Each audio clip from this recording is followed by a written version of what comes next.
Cuz-a-roo. Slap-a-rooney. Who Are These Podcasts? They do a show about shows. This is a podcasting expert. It's hilarious. The show's hilarious. It's showtime.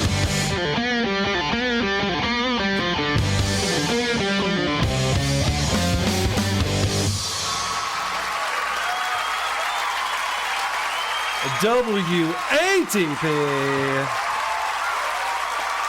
Hello, bag slappers and cuz-a-roos, and welcome to another episode of Who Are These Podcasts, the only show that is calling the police.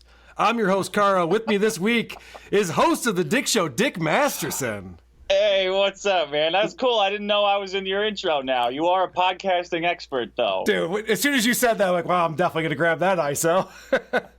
First. If you'd like to support the show, please buy our merchandise. We have shirts that are very durable. And so... Go to whoarethese.com, click on the link to our wehavemerch.com page. Remember that wearing a WATP shirt virtue signals your disdain for Maddox.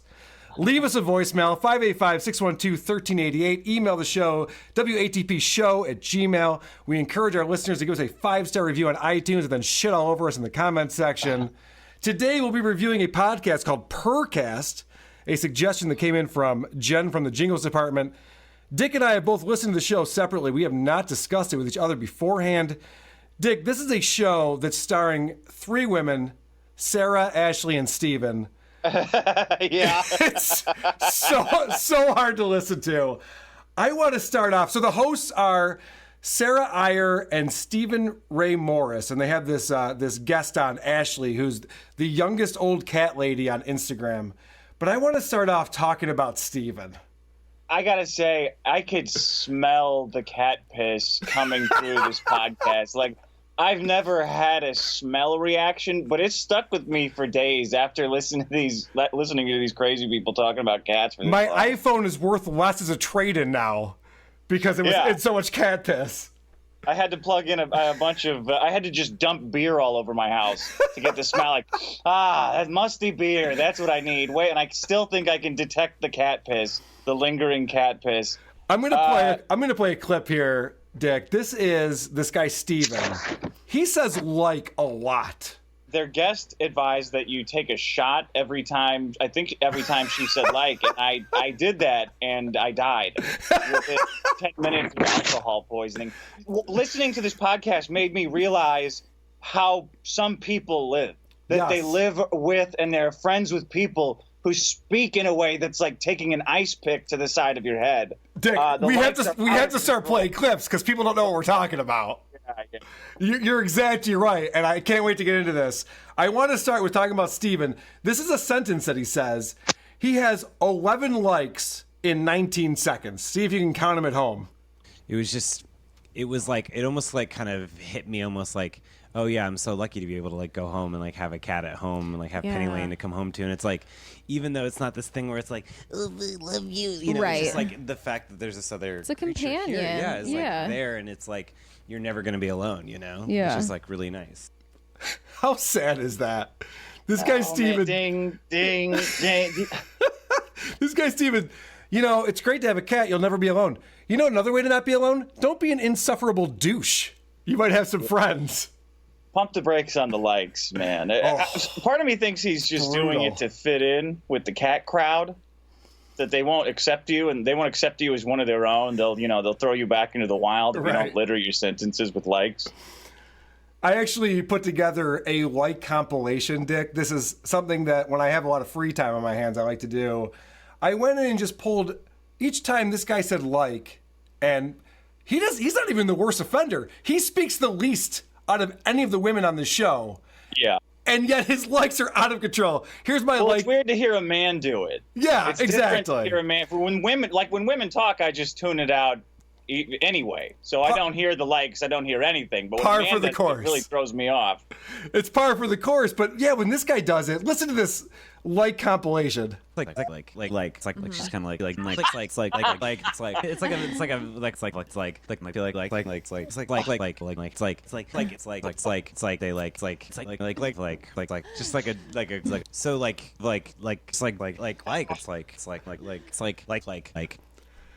Dick, I was going to count the number of likes, but I can't count that high. I have no idea how many that was. You got to outsource it. Where do you live? We're up in Rochester, New York. Okay, so living in LA, I will tell you that you learn to adapt to that mode of speaking. What I've noticed is anyone outside of LA, it sounds like an alien talking. I don't even want to use the word like even as a simile anymore. Right. You don't even want to use it correctly anymore. No, because it's used so goddamn much. But living in LA, that is part and parcel. It's you walk down the street and there's a fog of likes coming out of every coffee shop. Well, I pick up on this a lot because I listen to podcasts. And my whole thing is, if you use that word over and over again when you're talking to people, all right, you're probably annoying, but I don't care. But when you do it on a show, you're supposed to be broadcasting. You're supposed to be a broadcaster. You're supposed to be professional. Try to be a broadcaster. This is an example of Steven. He can't even talk. He can't even get a sentence out. Yeah, no, that reminded me. There was somebody on Twitter. I wish I remember what it was, but it's like, people give cats a bad rap because they or what people, because it's like cats will steal food. What is going on there? They can't edit that to make him sound semi-coherent? What are they doing? There's got to be a podcasting app feature that just cuts likes. We have the technology to do that, I'm sure. That's a stripping great the likes so that when you meet these hosts in real life, you think, where's did all these likes come from? When my girlfriend will be around certain friends, I'll feel the hairs on the back of my neck stand up because I hear them saying like, and I know it's like a mind virus. Yes. Like it'll get in there and infect her language, and I think, oh, baby, you got to change friend. You're hanging around with the wrong crowd now. These like girls. You gotta stop. I've caught myself in those situations. You're hanging out with certain people, and you're like, wait, I don't talk like this. Why am I using these words that I'm using? This is not me at all. Yeah. You got to protect 80s girl from that. That's not cool. No, it's hard. This is Steven again. I'm focusing on Steven, then we'll move on. This is one of Steven's jokes. He has a lot of jokes on this show. I mean, it was, it's like, it's Big Dog, instead of Big Pharma, it's Big Dog, doing propaganda. I was thinking about big dogs. Yeah, also the Big Dog shirts, or what are those things? What in the hell are you talking about? So Steven doesn't realize that Big Dog's not a funny joke because Big Dog is a thing. We all know what a big dog is. And then he has to explain, I mean like Big Pharma. Like, okay, well then you lost me. The joke did not land at all. I did enjoy his puns. He started out like Arnold Schwarzenegger as Mr. Freeze. Yeah. With the ice puns, with cat puns, like it was a meowsing, I think is how they start the show. I think I have a couple of those. I enjoyed that a lot. I wanted more of it, to be honest. Yeah, here's one of the cat puns, which you'd expect from a show called The Purrrcast. Here's hilarious banter. It's so dark and rainy, and that we're like, we need animals. Is it per capita? Yeah. Per capita? Per capita. Yeah, there we go. I can't fucking take it. These are these dummies one-upping each other with ridiculousness. Oh yeah, you said per capita? I say per catapa. Like what the fuck? All right, here's what you were talking about. Here's Steven making another cat pun. Taking all your data and then writing your thesis. All right, is that a thing? God. It's been over 10 years since I've been in school. Yes, me too. Meow too. Be more funny. What the fuck? Who is listening to this for enjoyment? That chick, the guest who was talking about the llama farm and the cat, I had to pause it several times because her vocal fry was so bad it was going to send me into a coma. Like I don't know how much Klonopin she's on, but it was making my throat hurt listening to her every story. I'm like, oh, honey. You can't talk like that in real life. You tell me you don't talk like that. I wrote down a note. So this woman, Ashley, it's an amazing combination of vocal fry, upspeak, and Valley Girl. She has all three going for herself. I don't know how she pulls it off. It's got to be exhausting. Yeah, you can tell. Just listen to her. You can tell that she's exhausted from listening to herself. And by the way, she's a shitty friend, too. I pulled this clip, which proves that. I drag my friends with me. They have no interest in cats, and I'm like, we're going to the cat cafe. Like, we're going, you know. They're like, fine, but we're only going for a few minutes. I'm like, that's all I need. Oh, that was an LA thing, the cat cafe. Yeah, are you familiar with this? Absolutely disgusting. It's a place where you get food and beverages, and there's animals running around. Yeah. How is this legal? No, I think they actually there's not real food or coffee. It's just all the crazy cat ladies like that. Okay. They pretend to drink. It's like a child's tea party. They have an empty glass and they pretend to drink it and pet the cats, and they have little silverware and they cut nothing, you know, like in Hook. That with makes the more invisible sense. Food. That's what it actually. That's how they passed the health code. Either that or the health inspectors just said, you know what, fuck it, let's send them in here and if these people die off, I'm okay with that. That's fine. Yeah. They can get sick. Yeah. I wanted to ask you about this because Ashley joins the show, and Dick, you interview people on your show every single week. You have people call in that you have to talk to. Could you imagine this is the first thing out of somebody's mouth? Because I don't travel a lot, but you know, when I went to New York, it was all just cat stuff. It was like cat stuff and then vegan food, and that was it. How quickly would you pull the plug on this interview if that's how she started it off? You know, I don't know if I have I had a sick fascination with this entire podcast. Like I wanted to see, I may be interested in listening to all 160 episodes because I couldn't believe that people could talk about cats for an hour, let alone 160 hours. Can I tell you what the description of the show is? It's talking to cat people because we can't talk to their cats. I wanted to hear more about that. Like, I wanted to hear full hog them bringing in a cat and interviewing a cat and then talking about. I would have listened. It was like a Bob Ross for insane people. Like, that's the feeling I got listening to the show, like that nice, calming Bob Ross, except they're explaining something soaked in cat piss. There was one part where they were talking about how their cats like to lay in their dirty clothes and the smell of it, and I thought, am I listening to it like a furry diaper porn thing anymore, or is this a cat pod? I have that clip. Let me play that real quick. Annalise was doing laundry, and she like dumped out her fresh laundry and then like went off to do something else, and she came back and Penny was just like sitting on her pile of laundry. I love that story. There's a lot of the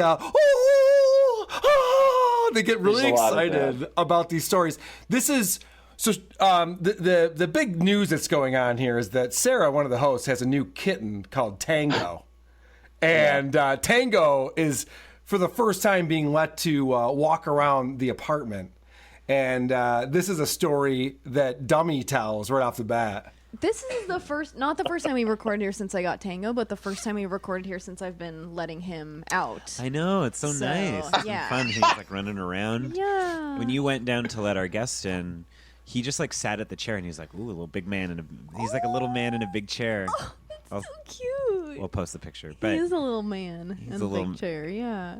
This show is boner repellent. Yeah, it is. They do spend a lot of time describing pictures of cats too. Oh yeah, and they also talk about what the cat is doing. He's bathing himself right now. He's licking his belly. Who would want to hear about that? I don't know. I don't know how. The cat people are a strange bunch. You put up like a cat Instagram, and it'll somehow organically get 30,000 followers. Like out of no, I don't know what they're doing with their time other than like scouring the internet for new cat shit.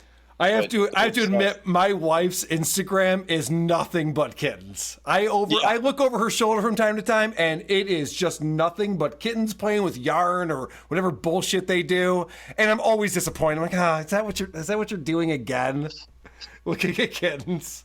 Sometimes I wish she was a white nationalist and she was out there spewing hate or something. Come on, get into something.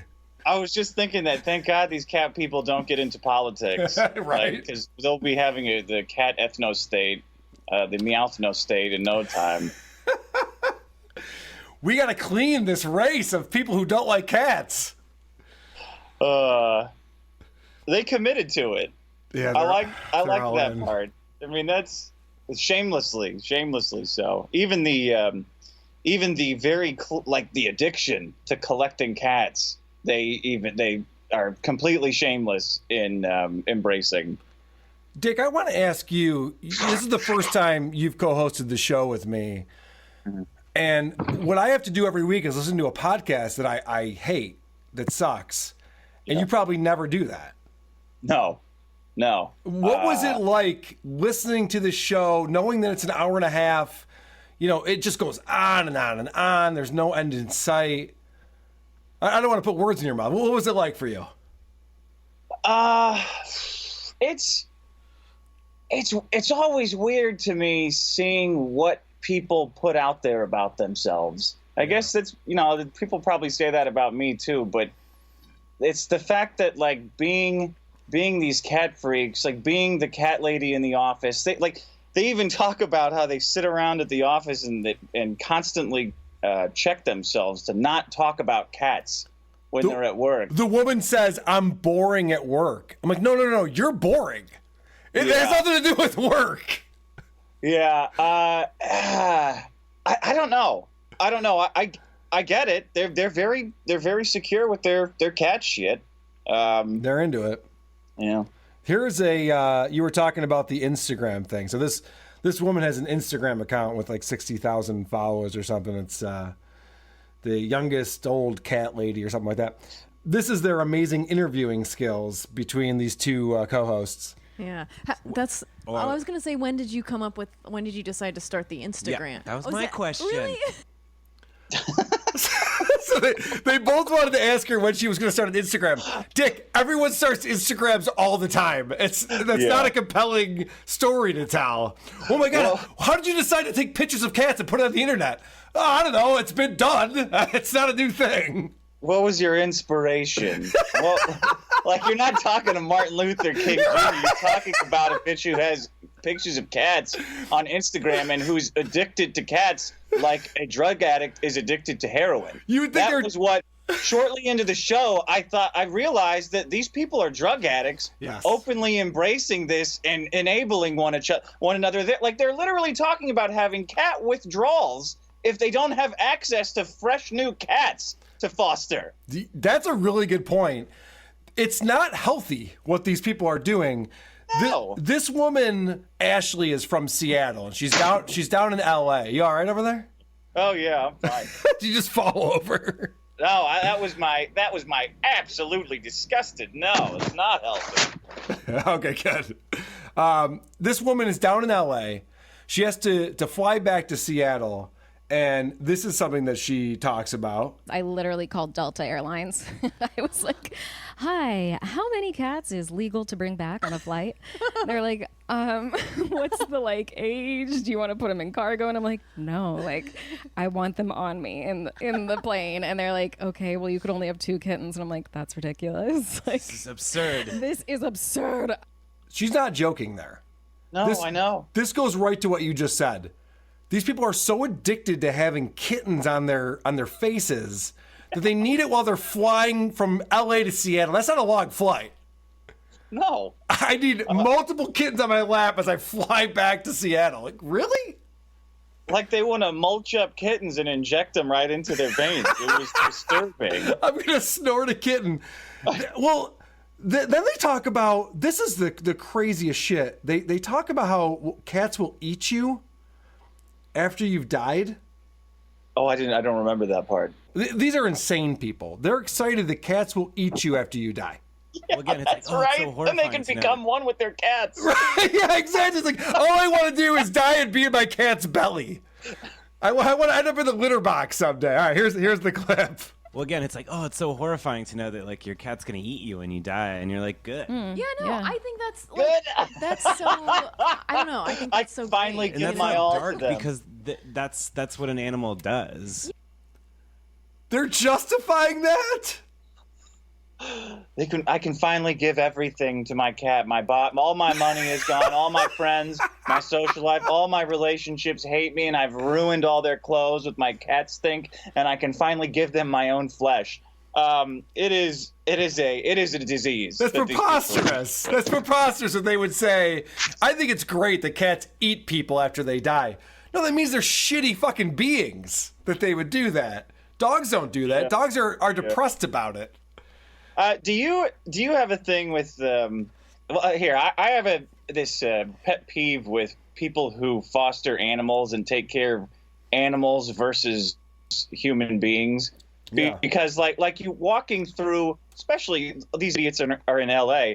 There's people lying on the goddamn ground all over the place, and these guys will commit their entire lives like they're working for the army on saving a bunch of mongrel cats that are like, it's like, what is one tiny step above a rat to me? Like these are animals. Right. I don't give a fuck about saving animals, and I don't understand how you can do and I feel like a hypocrite saying it because I'll go waste money on booze or strippers or playing video games or whatever, and I get it. It's just it's just like you have a weird, sick obsession with hoarding and controlling animals who you think love you and you can invent like your own personalities for, but it still drives me crazy that they dedicate this much time and money to helping something that's alive, and they've chosen an animal instead of a human. You know what? You know what drives you crazy about it, Dick? It's how virtuous they feel they are. They put themselves in this light that, look at me, I'm giving back, I'm so amazing. Instead of just admitting that they're addicted to this nonsense, like all of us do.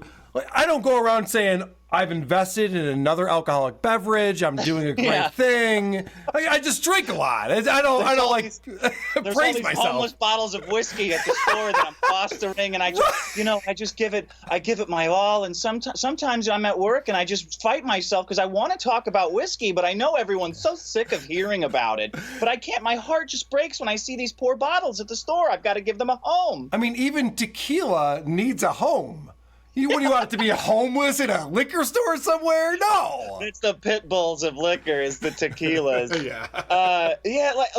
I imagine guys into classic cars talking about their cars like these fucking broads are talking about cats like they're weeping at every you're right. That is what annoys me about it. I wouldn't mind if they admitted what was actually happening. Beth Stern, Howard Stern's wife, she is this person who fosters kittens and has a nonprofit and a shelter, and it's all kittens all the time. And you're exactly right. These are multi-millionaires. And you think, Jesus, you could actually be helping humanity with that money. Instead, you're worried about fucking kittens. She's hosting the Kitten Bowl. Like, well, what the fuck? And it'd be fine if they didn't act like they were so self-righteous about it. Like, oh, look at what all I'm doing for society. You're doing nothing. And they ask you to sacrifice for it too. Yep. That's what drives me nuts. Like I want to have a big pile of half alive cats on me for a plane flight, and you're all gonna suffer through it because I'm fucking cat Jesus over here. All my clothes are stapled together cats that I walk around in because I'm a good person.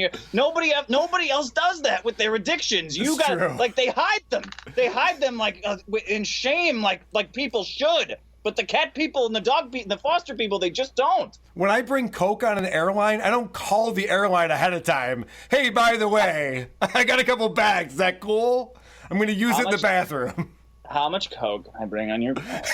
That is not enough. I need much more Coke. Yeah, this is like a 3-hour flight, and I'm going to need like a ton of blow for this.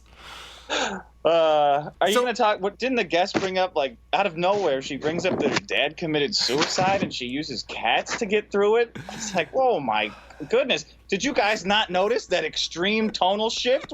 Like, what the fuck? What are you talking? Nobody's going to mention that? Dick, I didn't clip it, but I did want to bring this up, that these people are the worst interviewers in the world. She says, I went to LA to become a movie star. It didn't work out. I was really depressed. I moved back home. Then my dad killed himself.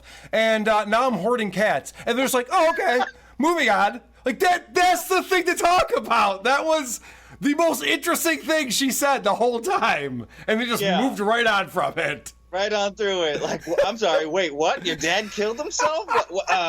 Why? Too many cats? It was funny when Jen from the Jingles department suggested this podcast. She sent me a text and said, "You got to do Purrrcast." And then she sent me another text and said, "Well, never mind. It got too dark. Don't do it." Because it just takes a weird, awkward turn where all of a sudden you're in this poor girl's life. Now, I say girl. She's a woman. She's 26 years old. She lives with her mom. She talks about her mommy all the time, nonstop. Well, my mom says this. My mom doesn't let me do that. Like, you're 26 years old. What is going on here? Not even Obama considers you a kid at that age. You're off. You're off your parents' health insurance at that point. Oh, fucking move on. Yeah. Did you have any clips of the product? They talked about a Life Alert bracelet, like for animals. I did think not. It was.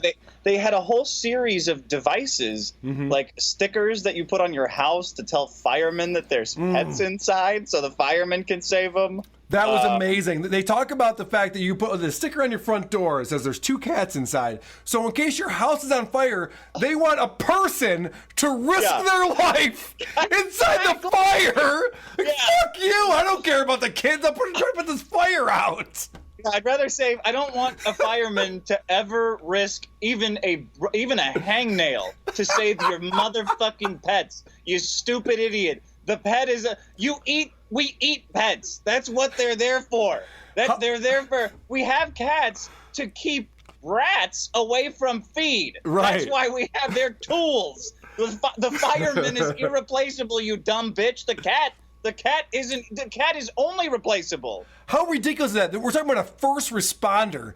These are people. I just went to a hockey game the other day. We're all standing up and saluting the first responders in the audience. Like, these are the quote unquote heroes. And they're saying, yeah, fuck these assholes. Get my cat. I got a kitten in there. Go find it. And it struck me as funny that these are the kind of people who a bumper sticker about cats on their car is not enough. They put a bumper sticker on their house about how many cats they have inside of their fucking asbestos-ridden apartment like any fireman is. Yeah. I got a clip on here. So we played the clip where they were talking about the cats eat dead people. Right after that, they're still talking about that. And then this shows how bad they are at podcasting. A motorcycle goes by. They get distracted. And Dick, I implore you, try to stay calm during this. There's a pregnant pause here. It is so bad. Like a cat eating you? That's just part of the. I mean, motorcycle. They're going to the church. Oh, yeah. It's motorcycle church. Motorcycle church. Yeah. No, I was gonna say it's we all saw The Lion King. Circle of Life. It's true. Yeah. Dick, these are retarded people. Yeah. They saw a motorcycle and everything stopped. They're in the middle of the conversation, like, well, there's a motorcycle. Like, what the fuck? I think they are cats. I think they might just be cats. They actually are cats. That's how fucking cats behave. Like, they're around so many cats and not enough people, so they just start acting like brain dead idiots. Yeah. Well, Ashley though has a personality, as you know, and she sets up the funniest story. Do you find it hard to think of names for the new groups as they come in? I do. I will tell you like the funniest thing, because I only tell this to like people when they come to visit because it's so messed up, but it's really funny. Is that like I told my mom, I was like, "Are you all right over there, Dick?" Oh yeah. I'm just. She's putting me to sleep with the. It sounds like your house is collapsing. All right, so she sets up. She's got the funniest story. She only tells it to people who come over and her mom. And so I can only imagine what this hilarious story is, right? Like you're ready for giggles at this point. All right, here is this hilarious story she has. I told my mom, I was like, we should have the serial killer kittens. Oh, yeah. And we're like, this is Gary Ridgway, and this is, my mom's like, that's not gonna fly. Yeah. I don't know. I didn't think it was actually that funny. I mean, Count Dankula did that, and now he's going to prison. So we know it's not funny. It's not funny. Yeah, I know. Poor Count Dankula. Is he really going to prison for that? Well, he says he's not paying the fine. His appeal got overturned, and he says he's not paying it. I mean, if I was the government, I'd throw his ass in prison. I don't know. So he's the guy who trained his dog to salute Hitler? Right? Yeah, to do the Nazi salute. To do the Nazi salute, which is unbelievable that the government would get involved in a viral YouTube clip. Yeah. It was just a silly YouTube clip. That's the UK for you. Back to this show. I remember please. I had made some notes. Yeah. At one point, they tell a story of doing a GoFundMe to buy an incubator, Yes. to buy actual medical devices. And and we've tried to raise money for humans who need dental work on the show and who have cancer, who need dialysis and stuff like that. To hear these broads raise money in 24 hours for an incubator so they could cram more cats into their squalorous shitholes in which they live made me very much a rage. Oh, it's infuriating when she starts talking about her resume and why she's so famous. Listen to this clip. This is Ashley going through her resume, and spoiler alert, it is pathetic. Another 1,000 people are coming on, another 1,000 people, it just kept growing. And so, we're at like 55,000 right now, and people send me stuff all the time like, oh, you're on Reddit again or whatever. And I've been added to, different YouTube marketing groups that, want to buy my videos all the time and ship those around. And I got a picture of a cat on the Ellen DeGeneres show. That was pretty exciting. Oh, that's awesome. Who fucking cares? She had a picture of a cat on Ellen DeGeneres. That's her claim to fame. And she tried to get a plug-in on that picture, I remember. Yeah, she goes, she didn't even say my Instagram handle. She said my real name. I was so disappointed. The fuck? Ellen didn't buy into her branding. Because even Ellen knows it's crazy. Right. Although I don't know if that's true or not. Let's talk about more of their hilarity and their silly banter. Yeah. They go into this Gilligan's Island theme for cat names or something. This goes nowhere very fast. Something like that, where it's a theme. I was like, oh, Gilligan's Island cats. Oh, yeah. That'd be cute. Oh, because I was calling Samba the skipper. Cute, yeah. Just for like a day. Oh, because I called Tango... Oh, no, I called Tango this... No, I called Samba the skipper. Oh, and then I wanted to call Tango Gilligan. Shut up! Shut up! Shut up! Oh, this is a tough one to get through. It's rinse and repeat. This is their whole life, is acquiring new animals and then naming them and building little personalities. Like The Sims isn't good enough for these people. They needed to be alive. Dick, I have a bunch more clips, but I think we've covered this show. Yeah. I want to... Yeah, go ahead. You know what I love? I love at the end when I think it's their guest is telling a hilarious story about someone who asked them how they're not considered a hoarder. Okay. And she didn't have an answer for that. She goes, yeah, somebody even said, how is this not considered hoarding? Ha ha ha. Yeah, you don't laugh at that thing. You don't laugh. Do you ever notice that all of the hoarders have that response? Like, oh, I'm not a hoarder. You're living in filth. You have a bathroom dedicated to animals, to animals that are not considered owned by the police because they're inherently nomadic and feral. Yeah, she has a room in her house that's just for these cats that she lives with. And you're exactly right. When you talk to a hoarder, they say, well, I'm not a hoarder because the stuff that I have is important. Yeah. That's what every hoarder thinks. Well, right, I have newspapers from the 70s, but those newspapers are worth something. It's important. Same thing with these fucking cat people. Yeah, but they're kittens. No, yeah, but still, it's the same shit.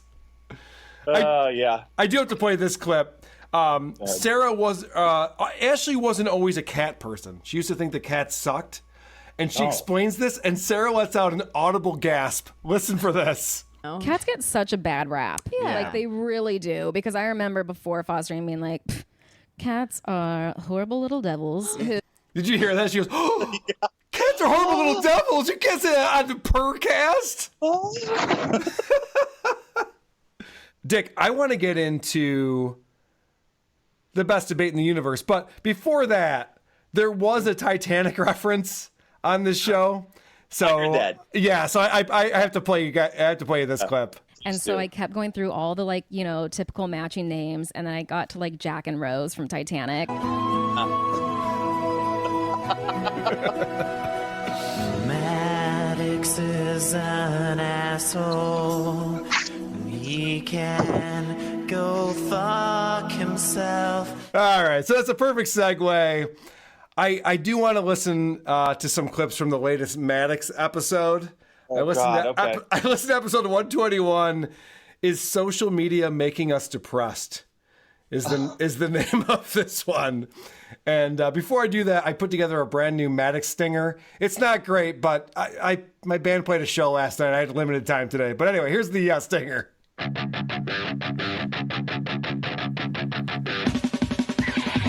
You're listening to I'm your host, Maddox. Is the winner. Ah, triumphant. That's great. I love that your version of I didn't have very much time, but you've got like a utility belt. This is more organization than I've ever seen or been able to do. It's like when Doc Brown builds that model to show Marty how it works. Yeah. I'm sorry, I didn't have time to build it, paint it, and build it to scale. Yeah, exactly. Like, yeah, okay, Carl. Yeah, I could tell you really rushed all this. I put way too much fucking time into this podcast, Dick. It's ridiculous. That's funny. All right. This is Maddox gets on with this. Obviously, he's got Ron Babcock. You familiar with Ron Babcock? Yeah, he's a sad, fat-bodied, depressive fuck who calls himself a comedian in L.A. Yes, I'm familiar with him. Okay, I actually went on YouTube and watched some of his stand-up because I didn't realize he was a stand-up comedian, and I still don't realize that he's a stand-up comedian. And then he had two guests on, Camila Pava, who is a singer-songwriter, and this guy, Dreadmere. Yeah, Camila writes millennial elevator music, yes. I'm going to call it. It's whispering ASMR auto-tune stuck to Fruity Loops beats. She is a dime a dozen in L.A. Rich men adopt her and foster girls like her as though they're hoarding cats. And then use them until they ship them back. They roll them down the hill into the valley, where they fester for the rest of their miserable lives. So you're very familiar with this woman, then? Yeah, because there's millions of them here. I fucking hate singer-songwriters, and I hate that clone that we've got tons of in LA. Yes, and I will tell you, Dick, that it sounds like you're being kind of a douche about it, but I know you used to be in a band. I heard you singing on a recent Dick show. You got some skills. Thank you. You actually have some pipes. I was very impressed with your, what was it, the mustard song? The mustard song. I lost a mustard drinking competition to Peach Saliva, so I had to sing her a song in my podcast. It was impressive. Thank you. I got to tell you, I was surprised. It came out of nowhere. You're like, all right, I'm going to sing this song. And I was like, oh, well, that's pretty fucking good. So this is Maddox. He's going to play a clip from this woman's latest single. Okay. And this is him talking it up. Now, I listened to the lyrics of this song, and it's a beautiful song. It's very melancholy, but the lyrics is like it hits so close to home. And if you guys listen to the full song, I highly recommend it. Look it up. It's called Stop Angeles. But here's a little clip. Listen to this. All right, so Maddox says this is a great song. It's Stop Angeles. Yeah, it hits close to home. So according to Maddox, the song is about the fact that everyone in LA is a phony and they all are just trying to use you. And, it hits very close to home for poor Maddox. Yeah, he's holding Caulfield now. He's just so fucking insightful indeed. Right. So then they play a 3.5-second clip of this woman's elevator music song. And he comes back from that, and he's now trying to bond with Camila. And this is so funny, this clip. Amazing. That's so cool. I really like that. I really like that song. It's very smooth, really good sound. And it's very much about like the LA kind of like what it's kind of like in Los Angeles and how people come to sometimes like stab you in the back and use you and abuse you and stuff like that. It seems like it comes from a place of a lot of experience, and I hate to say that because it's a horrible experience. Yeah. But is that something? Has that been your experience in Los Angeles? Not.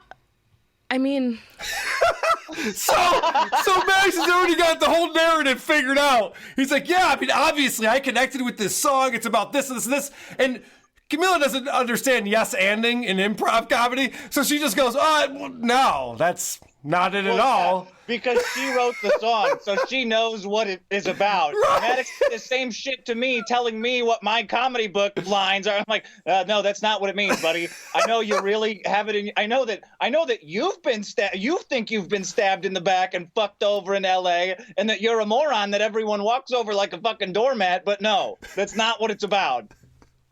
Dick, Maddox makes everything about him. Yeah. His narcissism is through the roof. And I talked about that when we reviewed his show a couple of months ago, but I have some more examples of that. When he even introduces this guest that he has to talk about how he met her and why that's important. I kind of indirectly referenced you because we met at a weed party. Yes. That I popped into. Yes. Yeah, it was a secret party that I went to, and that was like the first joint I ever smoked. All right, a couple things here. First off, he met her at a weed party. Have you ever been to a weed party? Dick, what is that? I've smoked a lot of weed. Yeah. I've never been to a weed party. I've smoked weed at a ton of parties. I've never been to a weed party. It's one of those weed parties you got. And then the other... Go ahead. Where you're rolling on the weed and smoking your dubulators. That's what in a secret weed party. Oh, we were listening to Floyd. It was a weed party. I drank a bunch of weed at the weed party. So he says, I met her at a weed party, and he says it's a secret party. I don't know what your experience is in LA. Every party is like invite only. It's not a secret party. People are invited or they're not. You don't open up parties to anyone who wants to fucking show up. That's how parties work. Oh, you're having a party? Is it a secret party? I mean, it's at my house. I'm doing this weird thing. Like, we're not like hiding illegal gambling, or if you come in, we're not all gonna I'm not gonna hit a button that spins everything around so it looks like nothing's happening. What the fuck are you talking about? Maddox is the kind of guy where those stupid exclusive ads work on every time. Like, oh, this is a secret sale. Sign me up for 2. Yes, that's exactly right. I've never even used the word secret party together before. No. I didn't understand what that meant. I don't know why he's always bragging about that shit. Like he's some kind of a Hollywood insider. Oh, I was playing, I don't know if you ever listened to our review of The Best Debate, but he's got this guest on, and the guy talks about how he started getting some traffic to his website through FARC. And as soon as Maddox hears the word FARC, he has to make it about him. He goes, oh, I actually know the founder of FARC, and we were just hanging out, and we just had dinner. It's like, whatever. Why does that matter? Who cares? Like no one gives a shit, man. Like he was talking about how, God, I think it was, I think you might have played this, or I forget where I saw it, but he was talking about how Sargon's been on his show. Like he's just listing people that have been on his show. Like that's some kind of accomplishment. Like, buddy, it's not. It's not. Stick with the bestseller. That's it. That's all you got. You're not your secret weed party list. Well, he also talks about how it was the first joint he ever smoked. And again, he makes everything about him like, oh, I actually partaked for the first time. Like, oh, okay. Why would anyone be interested in that information? Who cares? Yeah. You're 27 years late on that. Right. I have friends who smoke weed every day. I have friends who have never smoked weed.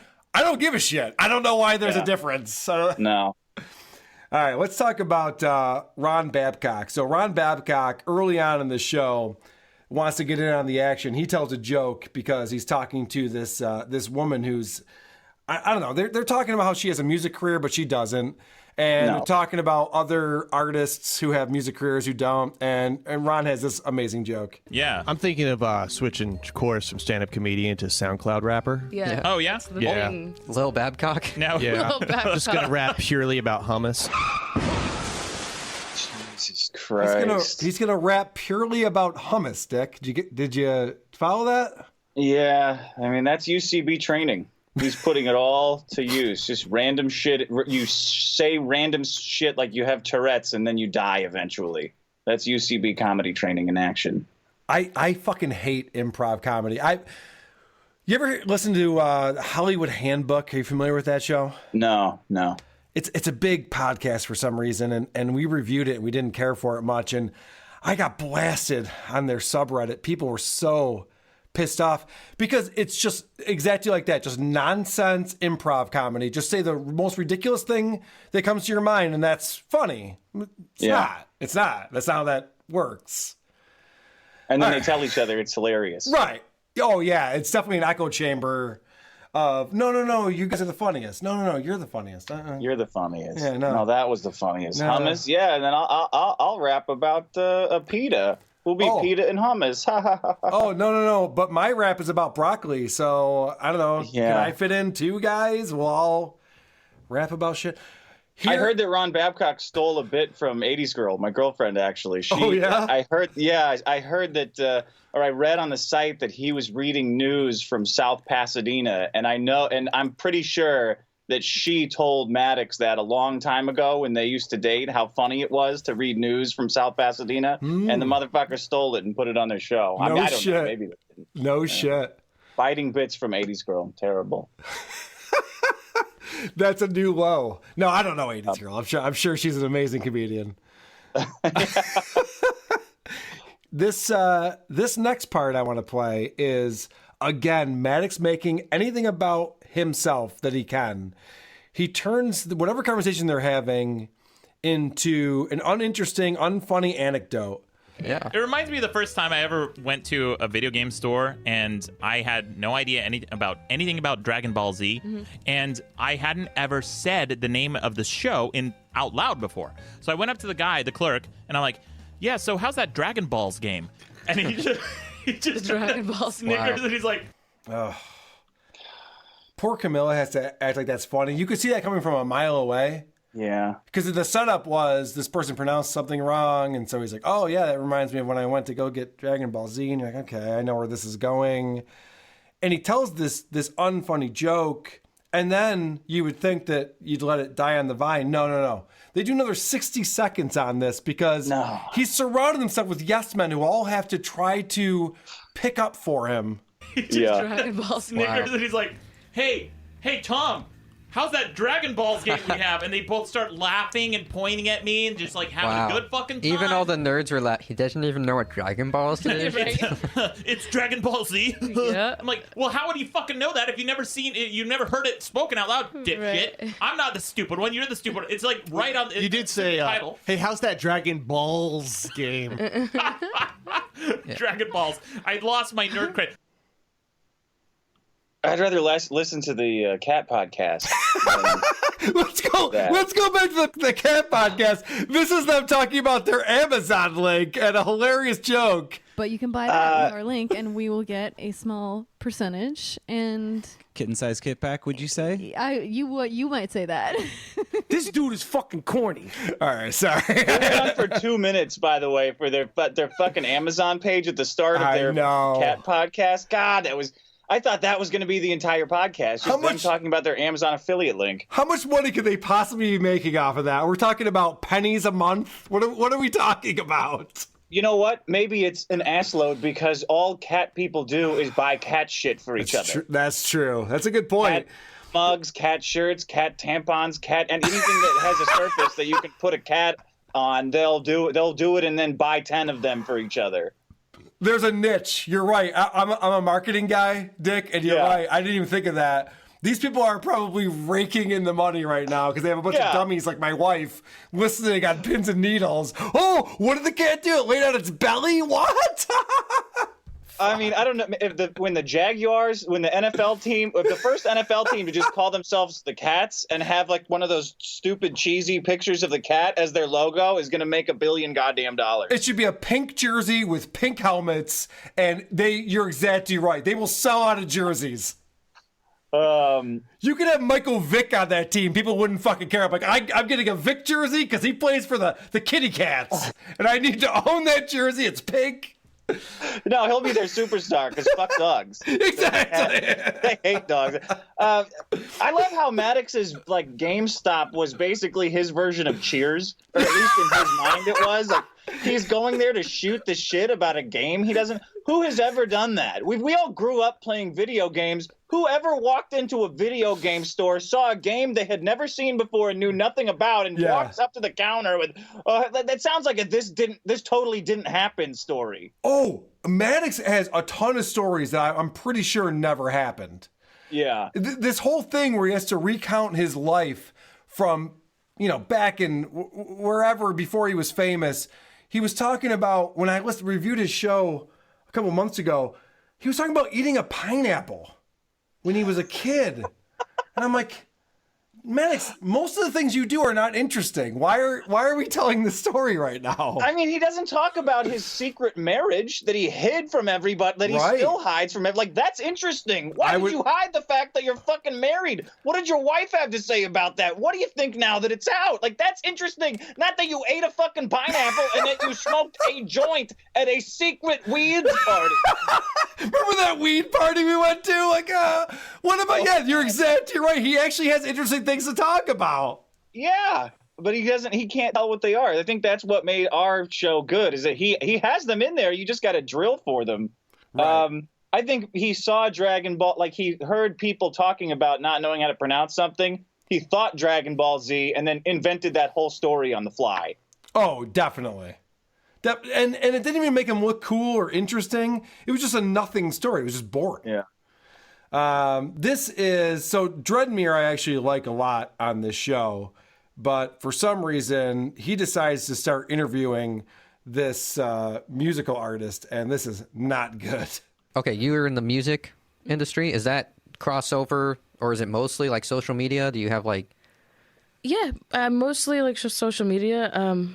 You mean like how I... Is it like mostly social media people, SoundCloud people, or is it like more on the music side? Because I don't know. I mean, what the fuck are you talking about? What are they talking about? What kind of question was that? About? How do you even answer that question? So you are an artist. Is that like social media? What? What do you mean? Is this a are you a cop? Like, what do you mean? Is this a social media? Are you my fucking grandma? I've heard more cogent questions about the internet from her than is this. Oh, music, huh? What is that? Some kind of a social media? Yeah, moron. That's. What are you talking? Did having a pair of tits in this room suck the IQ out of it? Like, what the fuck are you talking about? Rufio, what are you talking about?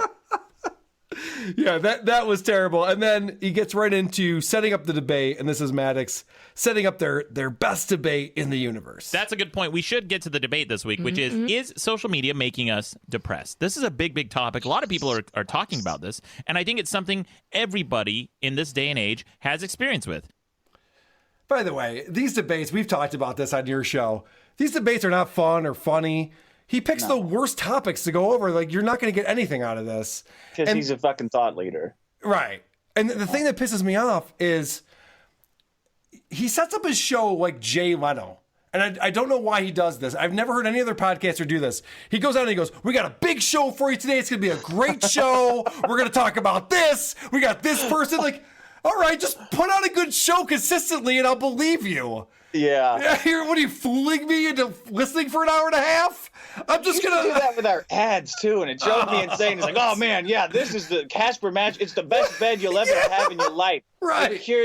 I can only fuck on this bed now. I had cancer and I slept on this bed. I'm like, what are you talking about, man? Just let me read the ad and then we'll move on. Like, have you never seen an advertisement before? You don't have to swear your life by it. But everything he ever does is the biggest and as he gets older and more of a failure, everything he does gets more and more spectacular. It seems disingenuous. Yeah. And people see through that shit very easily. I honestly don't know who's still listening to the show. I went on his website to see the vote totals because, he has the vote totals, as you're well aware, for each debate that he does. There's less than 100 people voting on these shows now. I mean, how depressing is that? He's got 80 people voting yes or no as to whether social media is depressing or not. Yeah, I think your social media is depressing, Maddox, because everyone fucking hates you because you're an asshole. That's why social media sucks for you so much. Oh, let me skip ahead to this clip then, because this is amazing. Camila just asked Maddox straight out, is social media making you depressed? Are you depressed? I mean, at times, I think depression hits all of us, doesn't it? Do you sincerely feel like sometimes like you feel more depressed when you're like scrolling through your Instagram? Absolutely. That actually happens to you? Yeah, it happens to all of us. No, Maddox. No. I don't have screenshots of me sexting with a chick on Reddit. It happens to you, not to all of us. I actually don't get depressed when I look at social media because I'm living a very good life. I'm not an asshole. Because I'm following big titty cosplayers on Instagram. I do not get depressed. Right. Like, I love that he can't even admit that it's the question was, do you get depressed? And he goes, well, we all do. Right. We all do. Are you depressed? We all are. Yeah. We all are. Yeah, do you have regrets about your career? We all do. We all regret every single thing we've ever done for the last 3 years of our lives. We all do. I'm you. God, fuck off, man. Just answer the fucking for 1 second. Show that you see that you are you and not everybody. It's amazing. I thought this was so telling and perfect timing too, because if anyone's depressed about social media, it's Maddox right now. I can't even imagine what it's like to be this guy. And for our audience, for the WATP audience, I'm acting like everybody knows. This guy sued you for $20 million. Yeah, he tried to sue me for $20 million, and he's so incompetent, or his lawyer's so incompetent that he ended up suing me for $380 million. I think. What the fuck is wrong with this guy? Yeah. So it got thrown out of court. It didn't even go to trial, obviously. No, but it cost me $37,000. It cost another co-defendant about $30,000 in legal fees just to defend ourselves, and it cost him his job, his square real life job, health insurance. All Asterios was working for a huge PR firm, and after the whole lawsuit thing ended, they were like, "All right, well, you got to go." Yeah, that sucks. That sucks because that guy's fucking awesome. He's so funny. Yeah. And I feel for him. And here's this guy, Maddox, who he's so not genuine. When you have a podcast, and I make it a point not to talk about myself. I don't think that I'm a personality. We just review podcasts. But he thinks of himself as like a personality. I'm Maddox. You know me. I have the best page in the universe, and this is my whole thing. He doesn't talk about himself in realistic terms at all. He's got so much going on in his life, and he never explains any of it. He's got lawsuits going on. He's never brought it up once. Yeah. You know, the Patreon shit. He's never brought any of this stuff up once. In fact, when his only good thing that he did in his life was the biggest problem in the universe with Dick Masterson, and he decided to end the show without even mentioning that you were off the show. He just put out a couple new episodes without you and never even brought it up. Like, dude, you can't get away with that shit. People aren't paying attention to this. Yeah, obsessively. They would go through every episode, and then you just kind of pull a head in the sand. Well, you're right. I never thought about that, but you're right. He is trying to live like this grandiose personality, except he never gives any details about his life other than his secret weed show. Other than the very curated curated is the exact right term. He sprinkles in things that it makes him seem cool or that he wants people to think about him, and he never talks about anything that's actually happening. Like the fact that Asterios gave him so much content. I don't know if you guys paid him or not. I don't know what the deal was. He gave you guys so much content on that show. He was hilarious. He got the guy fucking fired. He ruined his life. He's never talked about Asterios on his new show. You know, it's crazy. If Maddox talked about his personal life as much as I did, within the same detail and candor about the lawsuit and the breakup and him feeling betrayed, I would listen every fucking week, and I think everybody else would. I would subscribe to his show. What's stopping him from doing that? It's because he's embarrassed. Yeah. He's embarrassed about the person he is. He's made a lot of bad decisions. Yeah. Yeah, I think you're right. There's no other answer for it. All right. Let's get into the debate real quick. So he throws out there, he wants to talk about, is social media making us depressed? And Camila is the first one to respond, and she gets it exactly right.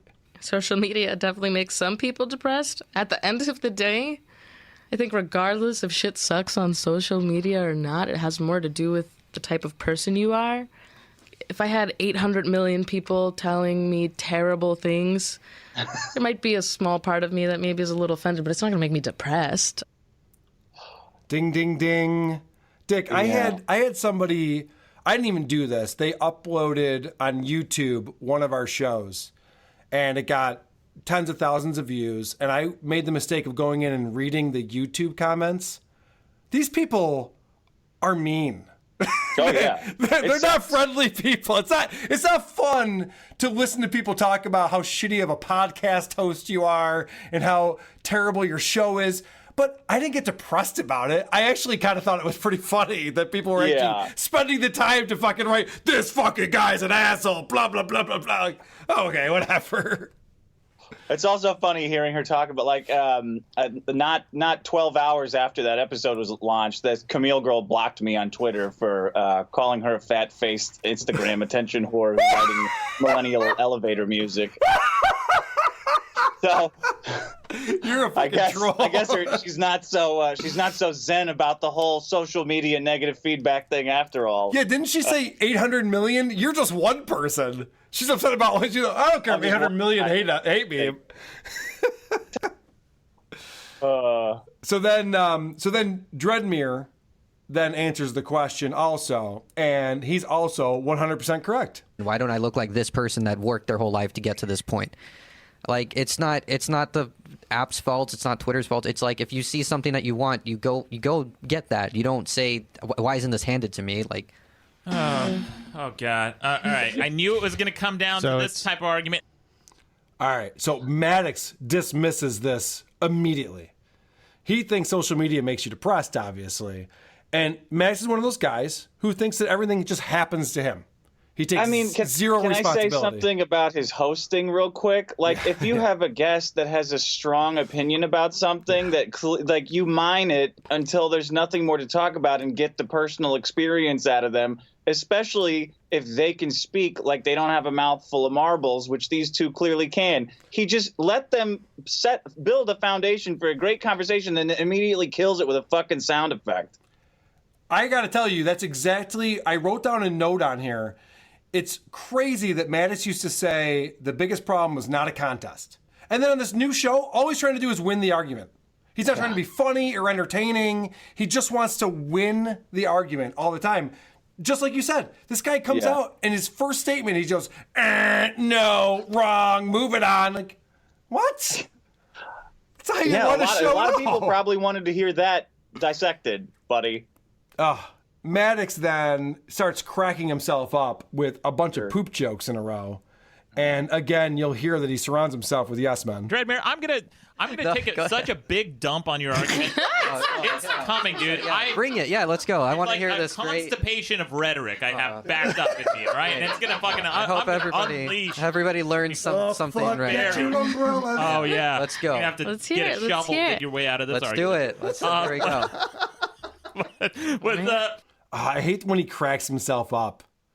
He does it. Yeah, it's you were hard in the to listen studio to. with him, and even off the bat, you know, he'd say, "Biggest problem from this to that," and every time, can you believe I just said that? Like, dude, you wrote it down. You can't be still laughing at that. It's not funny. He's so uncomfortable. Is that what it is? He's so uncomfortable all the time. Like, sometimes you hear him say something and like he's so ashamed or uncomfortable that he can barely say the entire thing anymore. He worked behind the keyboard because he could hide by it, and every time he brings that cancerous face out, he ruins his image. Oh, I talked about this. He used to say he didn't write articles very often. He took a long time to write his books because he really spends a lot of time going back and rewriting and looking at everything he does. Why is he trying to do improv comedy on a podcast? It's not his strength. He's not good at off the cuff. It's like how actors always want to be musicians and then they crank out these dog shit bands that nobody wants to hear. Like, you'll see, oh, it's Anthony Hopkins. It's his charcoal gallery on display this week only. Like, no one, man, put it in your garage. Nobody wants to see this shit. I think Maddox has a weird relationship with writing. He takes criticism so personally, and he feels so much pressure to do it that I don't think he can handle it at all. It's so. It was weird to see him try to write, think about writing, like the endless ways that he procrastinates, the obsessive control he had about everything. It was very weird. It was weird to see the whole time we knew each other. It's still weird to see. You're exactly right about him taking everything so personally. And I listened to an episode that he did a while back, and the first thing he starts off with is complaining about a YouTube comment from the previous show. And I'm thinking, Maddox, you put yourself out there. You're a personality on the internet. You're going to look into and scrutinize a specific YouTube comment? Where are you going to go with that? There's no end in sight if that's what you're doing. Yeah. It's not a good road to go down. I don't know why he stopped writing.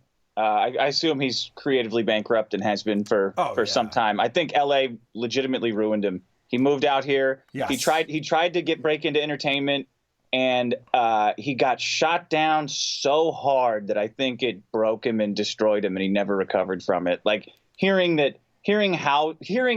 how much you can suck from a Hollywood executive, like hearing from a guy whose job it is to eviscerate projects, is very hard to handle. You know, guys like Randy, my manager who comes on the show all the time, they will go through and they themselves have been chiseled out of these. They've been separated from these herd of Hollywood wannabes because they're the most vicious, and they will put their entire creative intellect into destroying yours to make a better product. Right. And Maddox he couldn't take it. It was everybody in Hollywood knew nothing except him. Hollywood was dying, and people don't know shit. Like the guy's, he handled it poorly, and I think it fucked him up forever. Well, the other thing is he was always a shock provocateur. And the reason why we liked him, we talked about this, is, your kid's art sucks. Like, oh, okay, that's provocative. It's funny. And then he became this social justice warrior who's very PC, and you can't have both. So he doesn't know how to deal with that now, and he's not funny. He's not provocative. There's nothing that makes him unique anymore, and he can't deal with that. No. Now he's all about, punching Nazis. Yeah, right. Okay, yeah, good. All right. You're Antifa now. Okay, we get it. Good. Yeah. Hilarious. This is Maddox talking about why social media doesn't care about what people are viewing. The more time you spend on there, the more ads they can serve you. They don't give a fuck what that content is, what the quality of the content is. It can be political shit. It can be people, abusing animals. There were videos of people who get outraged over, dogs getting abused. But then they just spread that shit around like fucking outrage porn. Yeah, bring abused dogs into your argument. That's a fair place. That's the shit that goes viral on fucking Facebook. All right, so here's my comment on that, Dick. I happen to be a partner at a marketing firm. We have a term that's called brand safe. It's very important for advertisers that you advertise in a brand safe content, brand safe context. And Maddox goes out and says, well, what Facebook is doing is they're spreading videos of animal torture because that's what gets eyeballs. You're exactly wrong about that. You couldn't be more. And listen, I'm not a Facebook fan.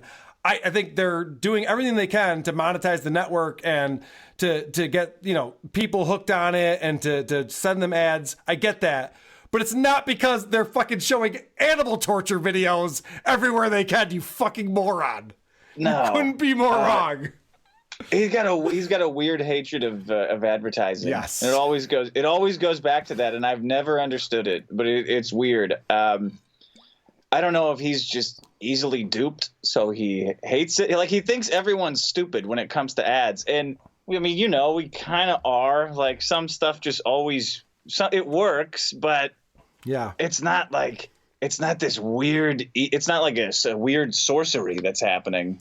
Well, I talked. We were talking on your show about just put up some Busted Tees banners. You don't have to. It's not Honda or Ford that are worried about your content. You can just put up these advertisers. When I worked at E-Bombs, what E-Bomb did was he said, I'm going to own my own Busted Tees. And he just bought up a T-shirt company. And then we sold our own product as an advertiser. So we were making money both ways. Like there's ways to monetize that aren't dubious. People are getting what they want. Everybody's happy. You have eyeballs. And Maddox just never saw that. He never understood. Yeah. I have millions of people looking at my website. How do I monetize this? Oh, I know. I'll write one good book and then disown it. Yeah, I'll make T-shirts about Dale Earnhardt's death. That's that's how I monetize this. Something that everyone can wear. Fucking idiot. Something that the stockbrokers reading my website can, they could wear this to work. That's what I need to. Really highly charged, controversial political statements.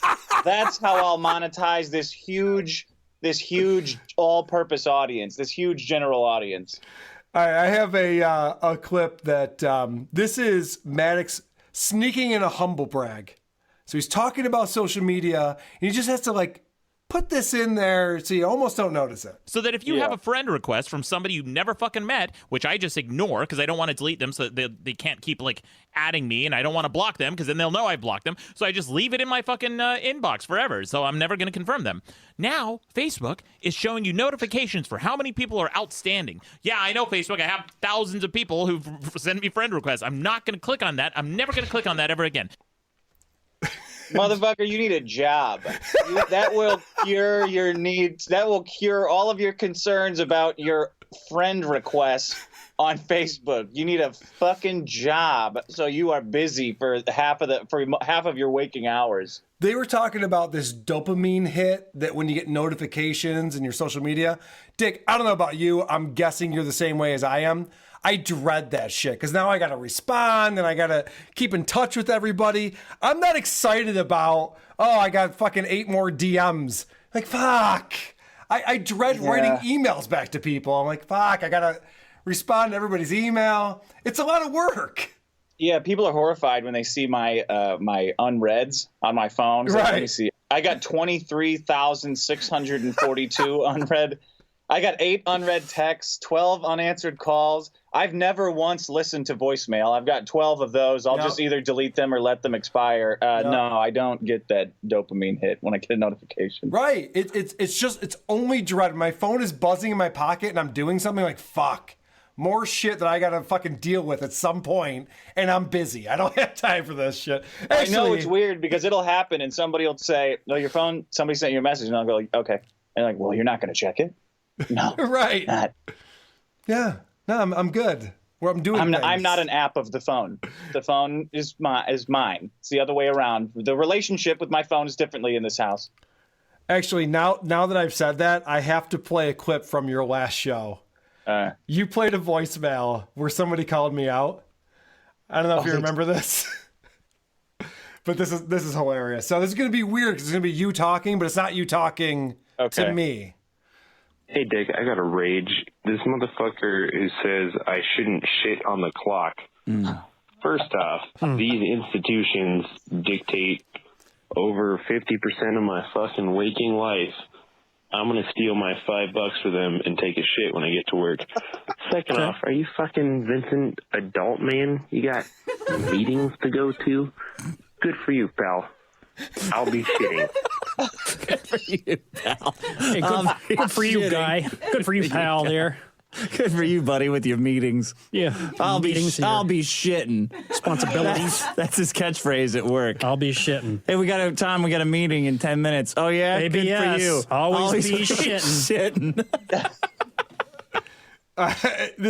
Our conversation just reminded me of this because again, I'm actually a big shot. I got a lot of shit going on, and I get that the guy's going, "Oh, this guy's got meetings. Fuck this guy." You caused a lot of controversy with that comment. A lot of people are very protective about their work shits. Dude, I had no idea. There are so many people who have come back at me and said, "You're an asshole. We all shit at work," and I find it to be offensive. It's rude to shit at work. You're ruining it for everybody else. You're fucking shit up.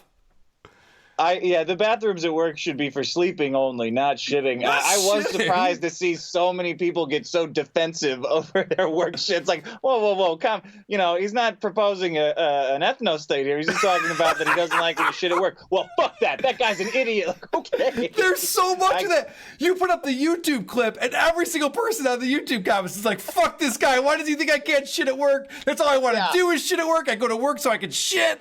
Okay, are we getting any work done? I guess not. Non-stop shitting. You show up at work, put your hard hat on, and head straight to the toilet.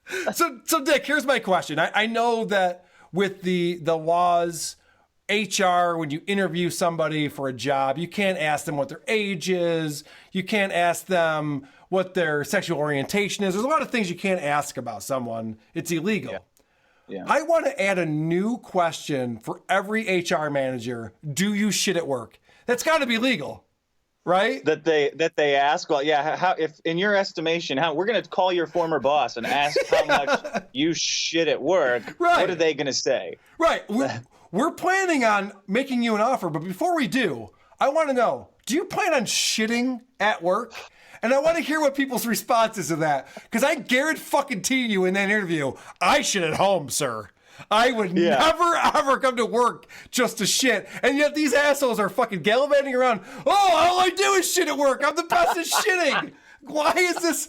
I don't understand why they're so proud of themselves. No, they're really getting one over on that. They're so giddy about it. That's the head tapping meme. Like, can't work at work if you're shitting at work. Like, all right, buddy, you really duped the system there. I don't pay taxes. I send in shit. I send in pictures of me shit. It's gonna be a bullet point on my resume if I ever have to make one again. It's gonna be shits at home only. I love that. No, programming knows Microsoft Word, knows Excel and pivot tables. Shits at home exclusively. Calculated fields, no problem. Also, shit at home. Shit at home. I got it. One more clip I have from Maddox's show, and this is Dreadmere owning Maddox. And the only reason they're doing that, they're not doing it for your benefit. They're doing it for their benefit. And shit! The big evil corporate businessman taking advantage of the little guy once again. Oh, so Maddox thinks that Facebook is doing things for their own benefit? No shit, Sherlock! No shit! No shit, Sherlock! No fucking shit, Sherlock! He's so naive, that guy. Yeah. Was there any research at all into what they're talking about? Like, Maddox is the last person in the world who's got any marketing experience, like real, any kind of studies. Like, I know Facebook experiments with sentiment analysis and trying to push people toward like feeling uneasy and negative. Like, they A/B test for mood to see what ads work. I'm sure they're up to that, but throwing Facebook under the bus for doing things for them is not a robust argument. It's insane. Oh, this car company? They want to get you in a lease so that when your lease is up, you have to get another one of their cars. Yeah. What an evil corporation that is. Like, that's what are we talking about? That's how that works. Holy shit. Anyway, that's a tough show to listen to. I don't know who's still listening to that show. That's what I hear. I think only the mentally deranged are listening to that show, based on some of the comments. Yeah, convicted pedophiles. Yeah. Dick, you had a rage on your show last week about the lottery, and I just could not agree more. I hate the fucking lottery. It's like legalized gambling for the state. There's no other gambling that's allowed to happen, but for some reason we can put this tax on poor people and get them to buy these scratch-offs. My biggest problem with the lottery, and I don't know how it is in LA, but in New York, there's 30 different scratch-off games. And I'm standing behind this guy who's picking them out one by one. There should be as many scratch-off games as there are prices of scratch-off games. There's a $1, a $2, a $5, $10. Like, what are we doing? Do you guys think the odds are different if you play the crossword one versus the Price is Right one? They're all just fucking scratch-off games. 40% of the money goes back to the person who's gambling on it. It's a shitty rigged system. It's so weird. Like, the idea behind it is so weird. The fact that the government has created like a monopoly pricing scheme for different levels of moron who are buying these scratch-offs. Like, we found in our research that some morons, they feel poor when they get the $1 scratchers. They want a $10 scratcher. Yep. So it's the whole. I don't understand it at all. I think it is just to take their money back so they don't spend it on something stupid, so we can give it back again to them. And Maddox brought this up on the Is Marketing Evil show. He starts talking about the lottery, and he says, is the lottery evil? Even though we're talking about marketing. He's just trying to win an argument. He has no idea what he's talking about. So he asks his guest, is the lottery evil? And the guest goes, well, no, they do pay out the winner, and everyone knows they have a very slim chance of winning. Yeah. It's not evil. The part that's evil about it is that you can't set up a fucking casino unless you have Native American blood for some reason, which makes zero sense. Yeah. But the state can go ahead and just rip money out of people's pockets. No problem. Nobody bats an eye. Oh, it's going to schools. Is it? Because the school system sucks. I'm not even understanding what the end game is here.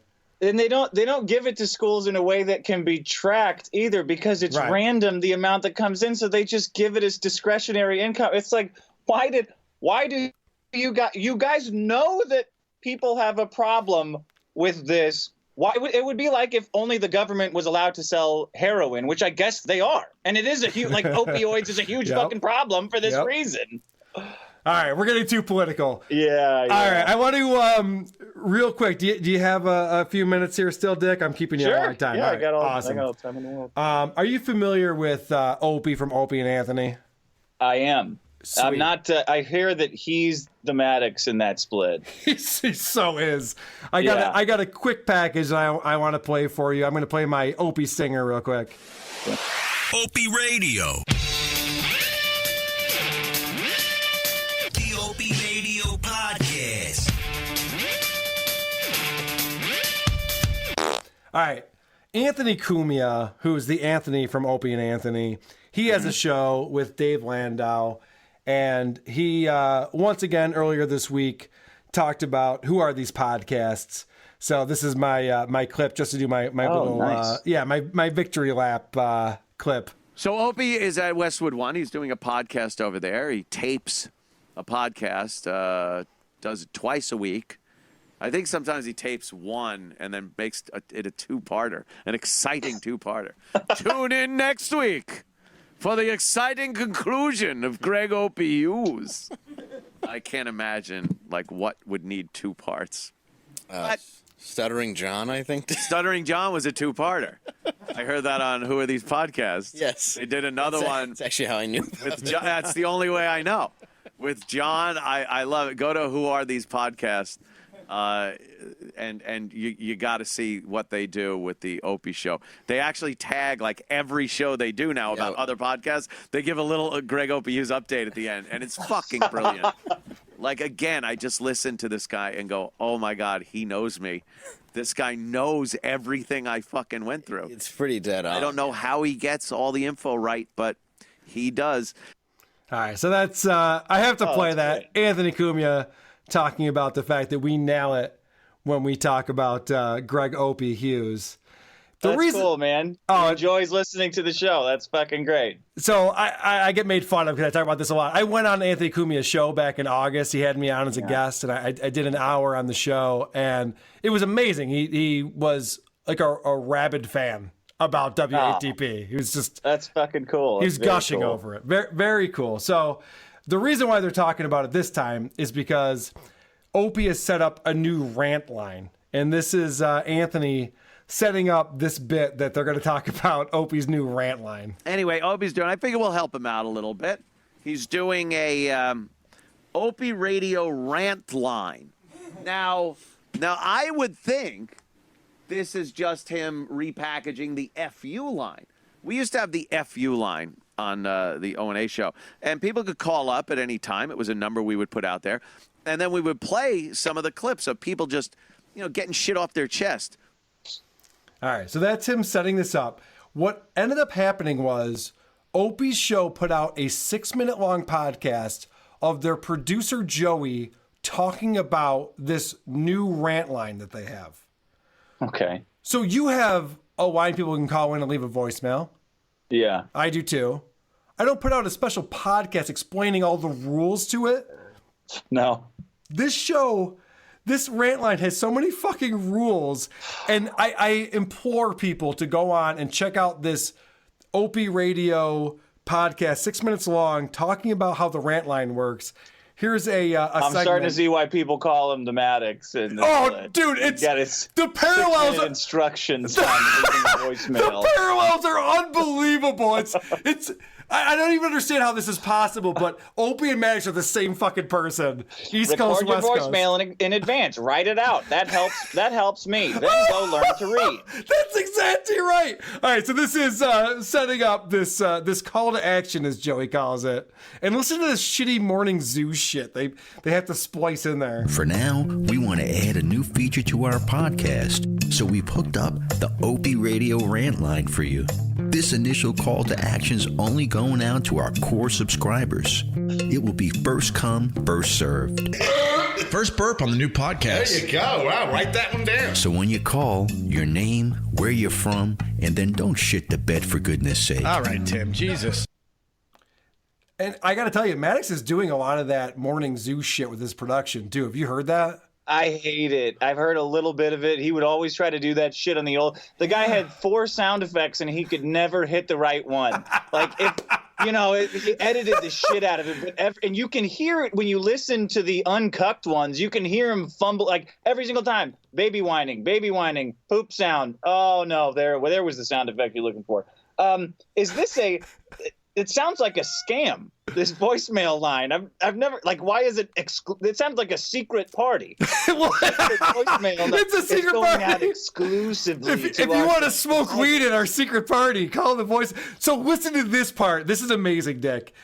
They, for some reason, talk about the fact that only call in if you're a fan of the show. If you're not a fan, so they have a ton of haters.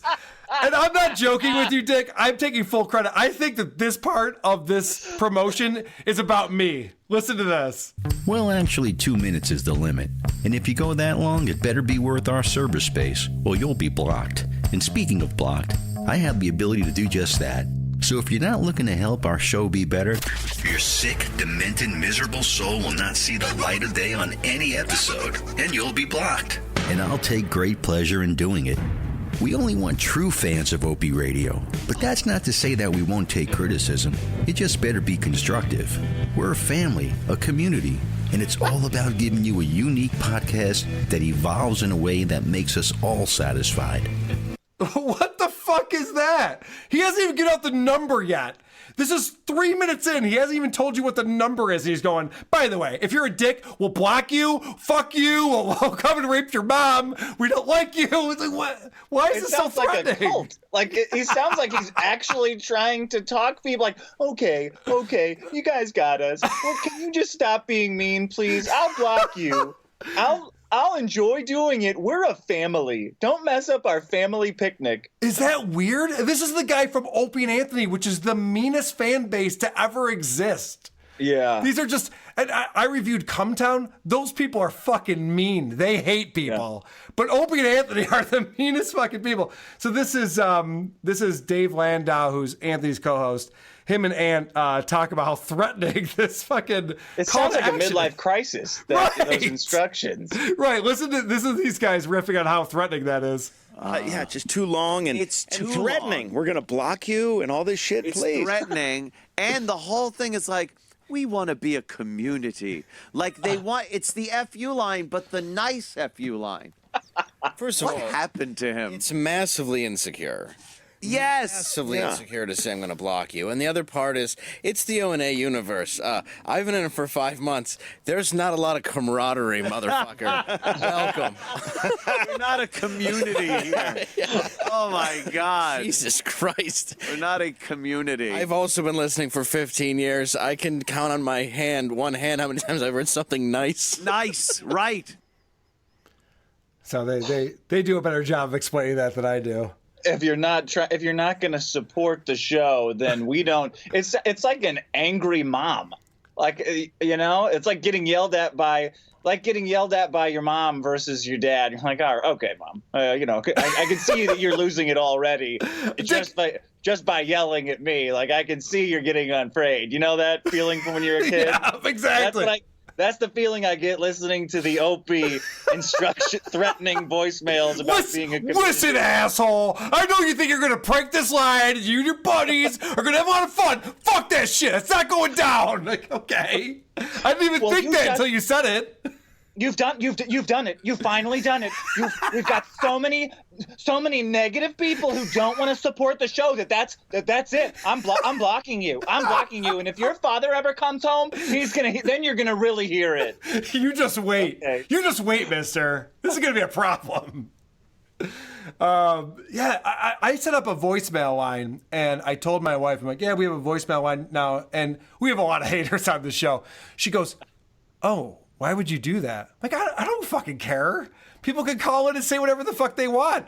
I've never once said, all right, here's our voicemail line. Please tell me how great I am. I only want to hear the show's going really well, and it keeps getting better. What the fuck what is that? I don't even understand. It's so weird. It's such a weird way to look at people.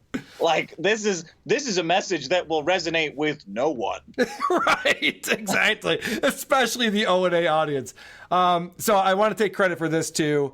Anthony is critiquing Opie's podcast, and he got this from us because this is what we were making fun of him for. Buy yourself a microphone.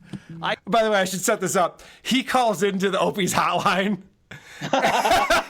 So on his show, he gives out the number to all his fans. It says, don't use this number, but here's the number. And then he calls in, and this is some of what he says on Opie's voicemail. Buy yourself a microphone. I heard you had 3 guests and you didn't have enough microphones. Buy a microphone. We made a few bucks. You're a millionaire. Open that wallet up. Jesus Christ, Greggy. We did a show where we reviewed Opie's show, and he had Stuttering John and Jackie the Joke Man from Howard Stern. Yeah. And then he has this guy, Carl Ruiz, who's his... and by the way, it is pronounced Ruiz. Someone tried to correct me on Twitter. It's Ruiz. It's not Ruiz. Anyway, so he had those guys on, and they only had 3 microphones for 4 people and 2 chairs. This is the Westwood One podcast. Is it not in a building? It's in a building. It's in a building. It's been described. I haven't seen a picture of it because he hasn't put that out there. It's been described as a cubicle.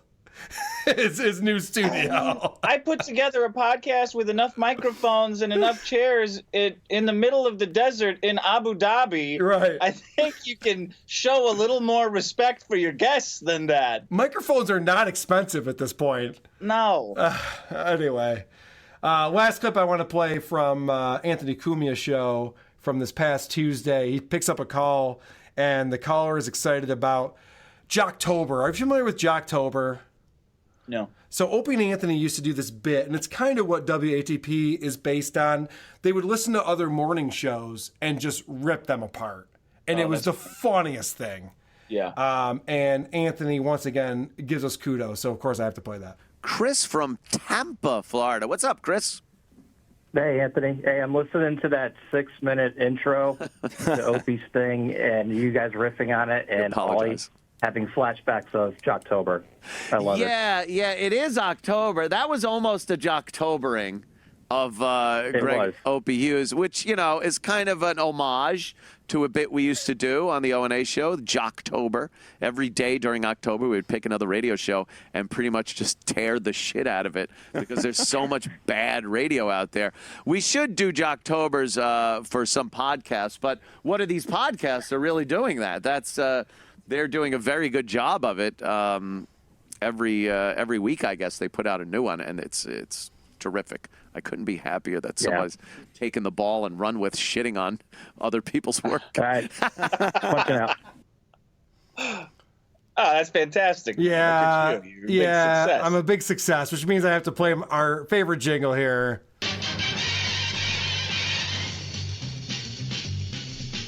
Victory lap, victory lap. Carl's taking a victory lap. Listens to all the shows, then he'll tell you why it goes. Sit back, he's taking a victory lap. All right. Dick, this has been a lot of fun. Yeah, it's a lot of fun. I really enjoyed when you called into my show, too. That was a blast. I appreciate that. I enjoyed that. I'd love to have you on the show again if you're interested. I've taken up a lot of your time today, but... Absolutely. I didn't even get to tell the story of when I took 80s Girl to this place called Cat House on a Hill. Oh, I don't please do. We were driving to Yosemite, and she's like, oh, yeah, let's just stop at this little place called... it's got Cat House on a Hill. It's no big deal. It would really mean a lot to me. It was a 3-acre farm with foster kittens with I think it was 850 cats. It was the most disgusting experience of my life. And listening to that podcast brought it, there was a cloud pig pen on the entire things. These cats had literally taken over a house and a farm.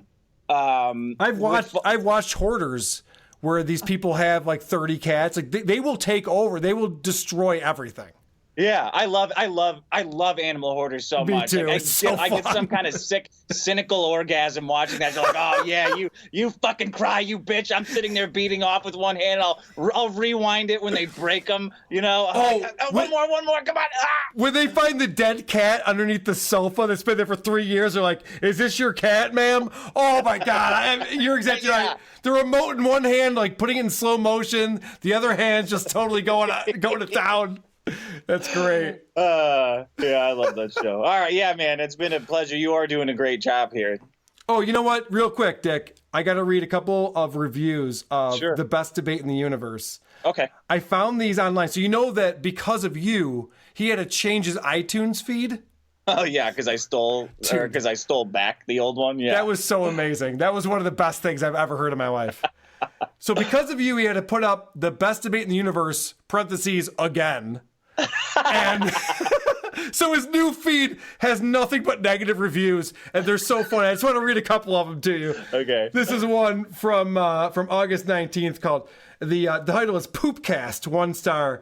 And it says, if a dog took a poop, ate that poop, and then pooped it out again, I would rather consume that than this podcast. Here's another one that's just awful, 1 star. It says, this show is cancer and also gave me AIDS. I now have cancer AIDS. Improv. And then the last one is, where did the biggest problem go? 1 star. This show is much worse. Bring back the old co-host who originally appeared on number 113.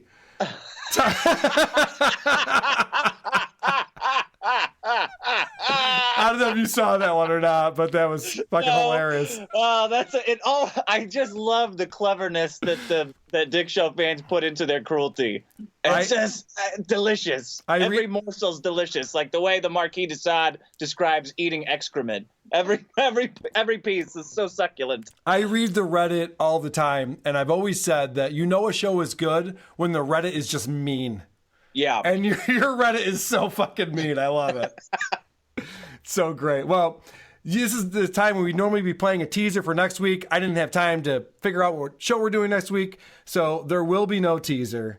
And so with that, I say, please join us again next week, because it might be the show where we find out once and for all, who are these podcasts? Sleep well, every pony. Farting in the mosh pits of morning radio. Okay. Great show. Good job, everybody. Great job, everyone. Right.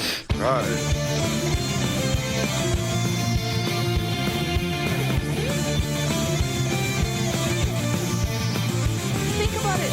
Would this be interesting to you? Would you listen to this? Fucking thing sucks. This dude is fucking corny. All of it's bad. None of it's good.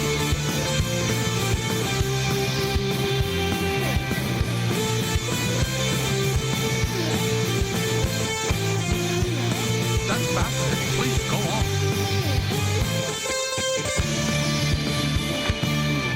on. Who are these Podcasts. I don't know. I don't get it. Makes no sense. Dick. Hey. Man, you're really good at this. Dude, you crushed I don't know how today. you move it so fast, but it's like I feel like I'm on old style radio, like bam, bam, clips. Thank you. I can't even keep my voicemails straight, but you're really on top of it. It's incredible. That is my claim to fame. I've had other podcast hosts come on and co-host with me, and that's the one compliment I get. Not that I'm quick-witted or interesting, but they're like, you move the show along very well. Like, I don't want anything to be boring. It's just like, keep going. What's next? What else? What else is going on? Yeah, it really puts me on my game. Like I was doing the Ralph retort where it's 3 hours of guys getting progressively more and more shit-faced. But this is like, oh, yeah, okay, I gotta be here to play. Good. That's what I like to hear. That's actually the best compliment I can get.